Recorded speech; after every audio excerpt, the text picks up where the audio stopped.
సీరియల్లో సినిమాలో నటించాలనుకుంటున్నారా? అయితే వెంటనే మా యాక్టింగ్ స్కూల్లో జాయిన్ అవ్వండి.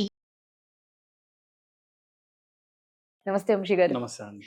వంశీ గారు, మీరు లాస్ట్ టైం చెప్పారు అసలు టాక్సిక్ పీపుల్ ని ఎలా కనుక్కోవాలి అన్నట్లు. అవును. సరే, ఇంకా వాళ్ళతో కొంతమంది రిలేషన్ ఉంటారు, బయటికి రాలేక అని మనం అనుకుంటూ ఉంటాం. చాలా మంది అరే ఆయన చూపించే ప్రేమ కావచ్చు, ఎన్ని అవును. తిట్టినా ఎన్ని కొట్టినా అక్కడే ఉంటాము Exactly. అనేసి ఆ ప్రేమ నుంచి బయటికి రాలేరు వీళ్ళు. సో కొంతమంది బయటికి రావాలి అనుకున్నా కూడా వాళ్ళకి కరెక్ట్ సొల్యూషన్ తెలీదు, ఎవరన్నా సలహా ఇచ్చేవారు ఉండరు, ఎవరికి చెప్పుకోలేదు. అవును. సో ఇలాంటి వాళ్ళకి టాక్సిక్ పీపుల్ తో ఉన్న వాళ్ళకి ఒక సొల్యూషన్ కానీ, వాళ్ళని ఎలా హ్యాండిల్ చేయాలి అని కానీ ఒక సజెషన్ కానీ ఇవ్వండి. సో టాక్సిక్ పీపుల్ ని మనం మార్చలేము, Right. ఇది అందరూ గుర్తుపెట్టుకోవాలి. మనకు అనవసరం. మనం చేయాల్సింది ఏంటంటే వాళ్ళ ప్రభావం మన పైన ఉండకుండా మనం హ్యాండిల్ చేసుకుంటే చాలు. Hmm. సో వాళ్ళు అలానే ఉంటారు, వాళ్ళు అలానే చేస్తారు అని మీరు అంగీకరించగలిగినప్పుడు Hmm. వాళ్ళు చేసే వాటికి మీరు రియాక్ట్ అవ్వరు. ఫస్ట్ ఈ రియాక్ట్ అవ్వడం వల్లనే ఈ ప్రాబ్లమ్స్ వస్తున్నాయి. Hmm. ఈ రియాక్ట్ అవ్వకుండా మనం వీళ్ళని హ్యాండిల్ చేయడానికి నేను ఒక 2 సైంటిఫికల్లీ ప్రూవెన్ టెక్నిక్స్ చెప్తా. Okay. సో ఇందులో ఒకటి రియాక్ట్ అవ్వకుండా ఆగడమే మెయిన్. Hmm. ఎలా ఆగాలి అంటే వాళ్ళు ఏదో అంటుంటే మేము రేజ్ అవ్వకుండా ఉండలేకపోతుంది. ఉండాలి. ఎలా ఆగాలి, దీనికి సైంటిఫికల్లీ కొన్ని టెక్నిక్స్ చెప్పారు. Hmm. For example conversation heat అవుతుందండి, Hmm. మీకు అర్థమైపోతుంది.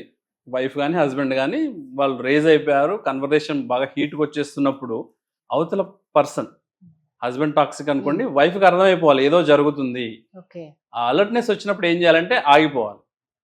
కన్వర్సేషన్ ఎలా ఉండాలి, సరే ఓకే చూద్దాం, చేద్దాం, Hmm. రేపు చూద్దాం, రేపు మాట్లాడుకుందాం. దీన్ని ఏమంటారంటే గ్రే రాక్ టెక్నిక్ అంటారు Ah. సైకాలజీలో. ఆ కన్వర్సేషన్ ఎంత పీక్స్లోకి వెళ్ళినా గ్రే రాక్ టెక్నిక్ యూజ్ చేయడం వల్ల సప్రెస్ అయిపోతుంది. మీ నుంచి రియాక్షన్ లేదు. టాక్సిక్ పీపుల్కి reaction equal to food. Oh.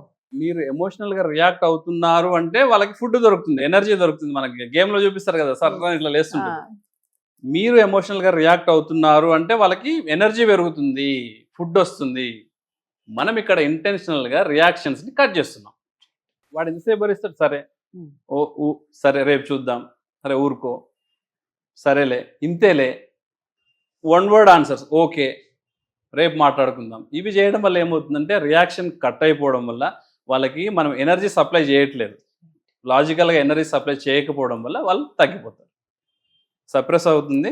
Next తర్వాత ఇది ఒక టెక్నిక్, సైంటిఫికల్లీ ప్రూవెన్ టెక్నిక్ ఇది. Hmm. Second technique very important, boundaries set చేయడం. నేను చాలా ప్లేస్లో బౌండరీస్ సెట్ చేయండి, కూర్చొని మాట్లాడుకోండి అని చెప్తా. ఎలా బౌండరీస్ సెట్ చేయాలి, ఎలా కూర్చొని మాట్లాడుకోవాలి, Yes. జనరల్గా చేసేదే Yes. నేను 2 ఏరియాస్లోనూ చెప్తా. ఆఫీస్లో Hmm. కన్వర్సేషన్ పర్సనల్ అవుతుంది, Hmm. పర్సనల్ సైడ్ మూవ్ అవుతుంది కన్వర్సేషన్. ఇక్కడ పర్సనల్స్ వద్దు, మనం ప్రొఫెషనల్గానే మాట్లాడుకుందాం, బౌండరీ. ఈ వర్క్ ఫ్రమ్ హోమ్లో ఒకటి ఎక్కువ అవుతుంది, ఇష్టం వచ్చినప్పుడు కాల్ చేస్తున్నారు. Ah. మేనేజర్స్ అనుకోండి, Yes. కొలీగ్స్ అనుకోండి, ఇష్టం Hmm. వచ్చినప్పుడు కాల్ చేస్తున్నారు. వాళ్ళకి సింపుల్గా చెప్పగలగడం, ఏమైనా అర్జెన్సీ ఉంటేనే కాల్ చెయ్యి, లేదంటే రేపు ఆఫీస్లో చూసుకుందాం. Boundary Okay. చాలా సింపుల్ బౌండరీ. ఇది ఒక లైన్లా ఉంది కానీ వాళ్ళ మైండ్లో అది ఒక బౌండరీని సెట్ చేస్తుంది. ఓకే నెక్స్ట్ టైం వీడు కాల్ చేయాలనుకున్నప్పుడు ఏం ఆలోచిస్తాడు, ఆమె అర్జెంట్ ఉంటేనే కాల్ చేయమన్నారు. బౌండరీ సెట్ అయిపోయింది. Hmm. వైఫ్ అండ్ హస్బెండ్స్ మధ్యలో బౌండరీ ఎలా, బాగా ఇంపార్టెంట్ టాపిక్ అండి ఇది. Yes, అవును, చాలా మందికి so useful. Wife and husband 24 గంటలు కలిసి ఉండాలి. బౌండరీ ఎలా పెడతారు, కూర్చోవాలి, Hmm. ఇద్దరు కూర్చొని మాట్లాడుకోవాలి. నువ్వు ఇలా అంటున్నందుకు నేను హర్ట్ అవుతున్నాను, నువ్వు ఇలా అనకు, నేను ఇలా మాట్లాడను. నువ్వు ఇలా చేస్తున్నందుకు నేను ఇలా చేస్తున్నాను, నువ్వు అలా చేయకు, నేను ఇది చేయను. Hmm. నువ్వు ఇంకోటి ఏదో తీసుకొచ్చి, అంటే ఎమోషనల్ వీక్నెస్ అది అని మాట్లాడుకున్నాం కదా, ఇంకోటి ఏదో తీసుకొచ్చి దేనిపైన రుద్దుతున్నావు, ఈ ప్యాటర్న్ బాగాలేదు, నువ్వు అది చేయకు, నేను ఇది చేయను. Okay. Healthy boundaries. Yes. నీ నుంచి అది లేకపోతే నా నుంచి ఇది ఉండదు. నెక్స్ట్, నువ్వు నా నుంచి ఏం ఎక్స్పెక్ట్ చేస్తున్నావు, నేను నీ నుంచి ఏం ఎక్స్పెక్ట్ చేస్తున్నాను. కూర్చొని మాట్లాడుకోండి, ఒక పెన్ను పేపర్ తీసుకొని రాసుకోండి కావాలంటే. ఎక్స్పెక్టేషన్స్ క్లియర్గా ఉన్నాయి, Hmm. నువ్వేం మాట్లాడితే నేను హర్ట్ అవుతున్నాను, ఇవన్నీ క్లియర్గా ఉన్నాయి. Hmm. ఇవన్నీ హెల్దీ బౌండరీస్ అంటాం. Okay. ఇది సెట్ చేసుకొని నా క్లయింట్స్ని నేను 80% క్లోజ్ చేశాను. Only boundaries. Wow. కూర్చొని మాట్లాడుకుంటే అయిపోయే దానికి గొడవలు, విడాకులు, కాపురాలు, చిందరవందర, పిల్లల్ని పంపకాలు, ఇంత దూరం వెళ్ళిపోతుంది. అంటే కొత్తలో నేను కోచింగ్ స్టార్ట్ చేసిన కొత్తలో నేను నమ్మలేదు కూర్చొని ఇద్దరు మాట్లాడుకుంటే ఎట్లా సెటిల్ అవుతుంది. అయ్యాయి, 1 2 3 అవుతూనే ఉన్నాయి. షాక్. అప్పటి నుంచి నేను జనరల్గా చెప్పడం స్టార్ట్ చేస్తా, బౌండరీస్ పెట్టండి, హెల్దీ బౌండరీస్ పెట్టుకోండి. ఎలా ఎలా ఎలా ఇలా కూర్చొని ఎక్స్పెక్టేషన్స్ మాట్లాడుకోవాలి, ఎందుకు హర్ట్ అవుతున్నావో మాట్లాడుకోవాలి, ఏ యాక్షన్స్ వల్ల హర్ట్ అవుతున్నామో మాట్లాడుకుంటే సరిపోతుంది. ఇది కూడా వినని రేంజ్ లో ఉంది Right. టాక్సిసిటీ. అదే నేను అడగబోతున్నా. ఇది కూడా వినని రేంజ్ లో ఉంది టాక్సిసిటీ. దానికి నెక్స్ట్ లెవెల్ ట్రీట్మెంట్స్ చేయాల్సిందే. అది ఏమైనా అనుకోండి, ఇంకా అదే. లాయర్లు అనుకోండి, పోలీస్ స్టేషన్లు అనుకోండి, నెక్స్ట్ లెవెల్కి వెళ్ళాల్సిందే. లేదు నేను అది కూడా భరించుకుని కూర్చుంటా, అవ్వదు. మనం లాస్ట్ ఎపిసోడ్ లో మాట్లాడుకున్నట్టుగా అవ్వదు. ఏదో ఒకటి చేయాల్సిందే. వాళ్ళు మారరు, వాళ్ళు మారితే మారరు. మీరే మారాలి. నువ్వు మారగలవా? Right. నీకు 2 ఆప్షన్స్ ఉన్నాయి. ఎమోషనల్ గా స్ట్రెంగ్ అవుతావా, రైట్, అంతే. సపరేట్ అవుతావు. నిజంగా సూపర్ గా చెప్పారండి. ఇది చేసుకోకుండానే చంపడాలు ఎక్కువైపోయాయి. ఒక చిన్న స్టోరీ చెప్తా, మీకు ప్రాక్టికల్ అర్థమవుతుంది. ఓకే. మనకు ఒక ఇల్లు ఉంటది, ఇంటికి కాంపౌండ్ వాల్ ఉంటది. కాంపౌండ్ వాళ్ళకి ఒక గేట్ ఉంటది, అవును. మన ఇంటికి ఒక డోర్ ఉంటది, Hmm. దానికి విండోస్ ఉంటాయి. ఇప్పుడు పాలవాడు, పేపర్ వాడు గేట్ దగ్గర ఆ ఐటమ్స్ పెట్టి వెళ్ళిపోతున్నాడు. మనము కావాల్సిన వాడు, లేదా మనతో అవసరం ఉండి మనతో మాట్లాడాలి అనుకున్నవాడు లోపల డోర్ దాకా వస్తాడు, అవును. వెళ్ళు కొడుతున్నాడు. మనం లోపల నుంచి విండోలోంచి తొంగి చూసి వాడు తెలిసిన వాడైతే రెస్పాన్స్ ఇస్తాం. ఎస్.